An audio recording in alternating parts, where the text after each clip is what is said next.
In ancient times, spearbows was widespread in Denmark, but this spearbow were forgotten and haven't been seen for 160 years.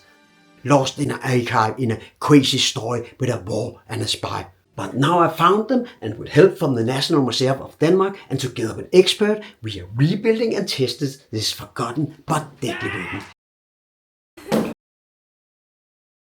The story began a year ago when I heard about an ancient Danish spearbow. But strangely, no one has ever seen the original bow, and the only source was an old drawing. Then I contacted several experts, but nobody knew whether the bow still exists. In 1859, ecologist Conrad Engelhavn found 2 spearbows in Nydambog in Denmark, along with many other weapons and 3 long ships dating from 250 to 400 AD. In his book, Engelhardt included a drawing of the 2 spearbows and wrote that nothing like that had ever been found before. I also found 2 more illustrations made by the same artist, so those spearbows was well known at that time. I then contacted the Danish National Museum, and surprisingly they said that the bows weren't in Denmark, but in a museum in Germany. How did they get there? The bows were found in 1859, but in 1864 Germany attacked Denmark and seized a third of the country. The peace treaty forced Denmark to surrender all the findings, and the largest longship from Nydam is still in a German museum today.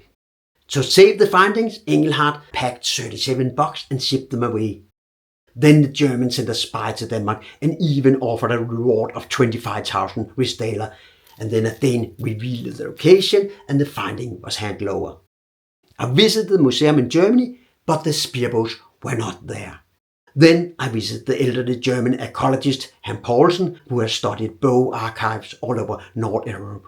And Poulsen has actually seen the spearbow 30 years ago. I found some bows which have had points at one end. One has still an iron point on it, a light point, so that the bow is still working, but it's a sharp iron point, and the other bow has had an antler point on it, and at other bows around 6 bows, I've seen constructions where you can put bayonets on it. Poulsen explained that thanks to the good buck condition, it was possible to see at 6 of the other bows there was the same mounting holes. So out of 40 bows found in Nydambog, 8 were spearbows. So once this was a widespread weapon in Denmark. Poulsen said that bows were still in the Danish Museum's archive, but mysteriously unregistered. I then found old book by Vorsager, who was the museum director at the time when the bow disappeared. And the text described how he hid some of the important findings from the Germans. And since the spearbow was special, they were hidden and forgotten in the archive.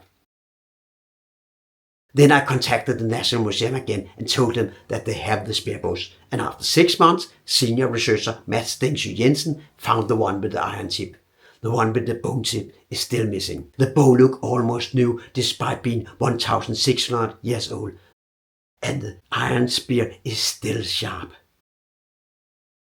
To be able to test them, Jonas Bivler, Danish master in historical blacksmithing, recreated them using authentic material and Iron Age tools. It began with finding usable yew wood for the bow. The wood was roughly hewn with an Iron Age axe and then shaped and planed with traditional tool, and finally shaped for the spear tips. Forging were done with an Iron Age forge with bellows, and finally the bow was strung. Now it was time to test whether it was a usable weapon. First test, did the weight of the spearhead affect the accuracy of the bow? No. Next test, using ballistic gel to test whether the bow is deadly. Jonas has fought historical accurate arrowheads and they penetrate deeply. Is the iron spear deadly too? It's absolutely deadly. The small iron tip, just 8 cm long, is enough to pierce deeply and is light enough that it didn't affect speed or accuracy. It's an impressive, clever design. Then came the fight test. After archers have shot their arrow, they have risk of being run down. So could the spearbow improve the chance of survival in close combat? At first we used real weapon, but then everybody aimed at the center of the shield where it feels safest. Then I built spearbow with safety tips and it changed everything. Now the spear bow suddenly was a surprising good weapon, and we will all choose it in a battle. The combination of a ranged weapon and a spear for close combat is really good. Only because of the exceptional good preservation in Nydam Bog could 8 be identified as spear bow. Without the buck, the iron tip would have rusted away, leaving no trace. In later century, when the Danes become Viking, we do not have similar findings.